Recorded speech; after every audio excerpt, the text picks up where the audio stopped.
Down trend के दौरान हम हमेशा सेलिंग अपॉर्चुनिटी ढूंढते हैं, लेकिन कई बार हम सही जगह पे सेल ना कर पाने के कारण हमारे शॉर्ट सेल करने के तुरंत बाद ही प्राइस ऊपर आके हमारा स्टॉप लॉस हिट कर जाता है। लेकिन चार्ट के ऊपर एक ऐसा एरिया है जहां पर अगर आपको शॉर्ट सेल का सिग्नल मिल रहा है तो वो बहुत ही स्ट्रॉन्ग सिग्नल होता है। इसके बाद प्राइस नीचे जाने का चांस बहुत ज्यादा रहता है। जैसे यहाँ आप देखोगे बैंक निफ्टी के ये 22 नवंबर 2023 का 5 मिनट चार्ट है।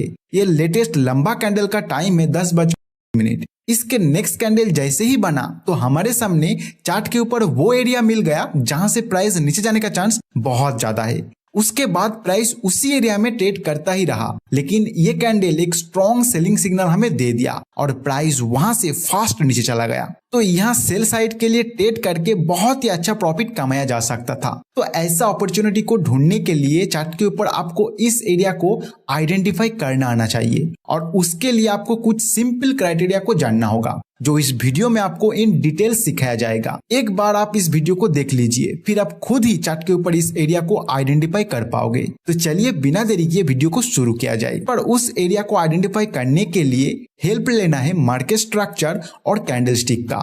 तो हमें चार्ट पर सबसे पहले एक स्ट्रॉन्ग सेलिंग कैंडल बनने की वेट करना है। इस कैंडल में प्राइस को कंप्लीट सेलर ने डोमिनेट करना चाहिए एंड इसका साइज भी रिसेंट कुछ कैंडलों से बड़ा होना चाहिए। ये कैंडल का वीक रियल बॉडी के कंपैरिजन में छोटा होना चाहिए। ये सब कुछ अगर इस कैंडल पर आपको मिल रहा है तो नेक्स्ट कैंडल का वेट करना है। जैसे ही नेक्स्ट कैंडल बन जाता है तो रिसेंट ये 3 कैंडल आपको स्टडी करने के लिए ले लेना है। फर्स्ट कैंडल है ये कैंडल जो मेन कैंडल है, इसे हम एम कैंडल कहेंगे। सेकेंड कैंडल है ये अपर साइड कैंडल जिसे हम यू कैंडल कहेंगे एंड थर्ड कैंडल है डाउन साइड का ये कैंडल जिसे हम डी कैंडल कहेंगे। अभी हमें यू कैंडल के लो से एक सीधा लाइन खींच लेना है, ऐसे ही डी कैंडल के हाई से एक सीधा लाइन खींच लेना है। अगर ये दोनों कैंडल का लाइन एक दूसरे को टच नहीं कर रहा है तो यहाँ एक गैप हमें दिखाई देगा। इस गैप को FVG यानी फेयर वैल्यू गैप कहा जाता है। बहुत सारे ट्रेडर्स इसे इम्बैलेंस इनएफिशिएंसी के नाम पर भी जानते हैं। लेकिन अगर ये हाई लो एक दूसरे को टच कर लिया होता तो हमें यहाँ कोई फेयर वैल्यू गैप नहीं मिलता, बट यहाँ हमें फेयर वैल्यू गैप मिल रहा है। तो ये यही एरिया है जहां से प्राइस नीचे जाने का चांस बहुत ज्यादा है। यहाँ से प्राइस नीचे जाने का चांस क्यों ज्यादा है, इसके पीछे ट्रेडर्स का क्या साइकोलॉजी है, वो हम इस वीडियो में आगे जरूर देखेंगे। लेकिन अभी हमें जो फेयर वैल्यू गैप मिला है वो वैलिड है या इनवैलिड है उसे आइडेंटिफाई करना है।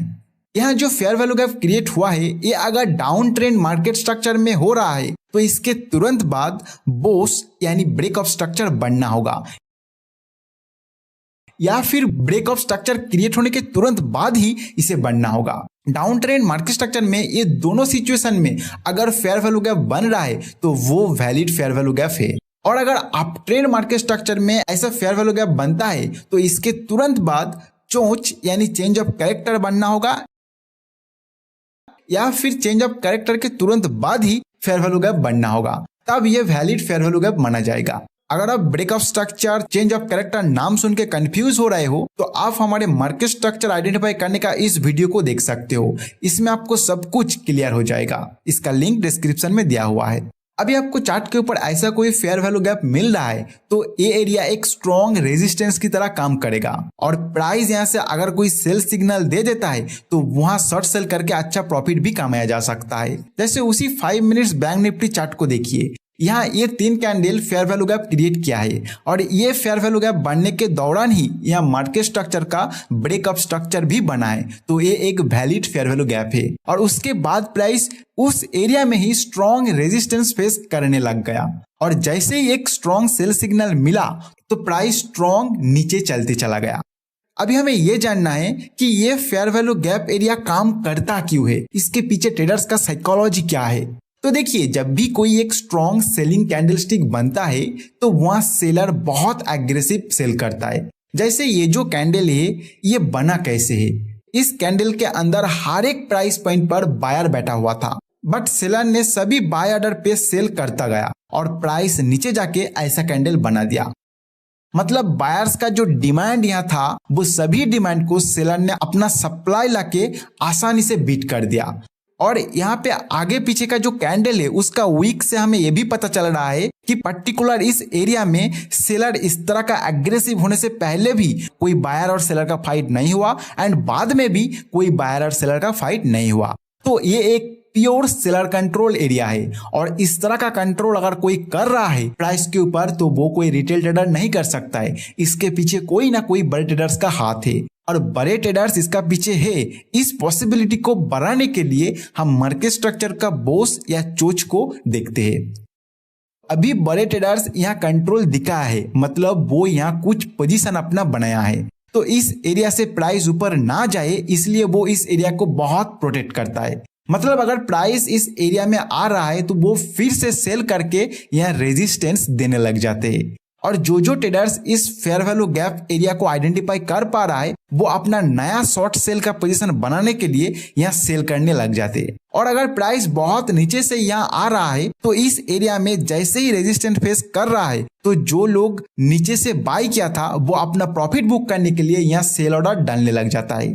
ऐसे इस एरिया में बहुत ज्यादा सप्लाई क्रिएट हो जाता है और प्राइस इस एरिया से नीचे जाने का चांस बहुत बढ़ जाता है।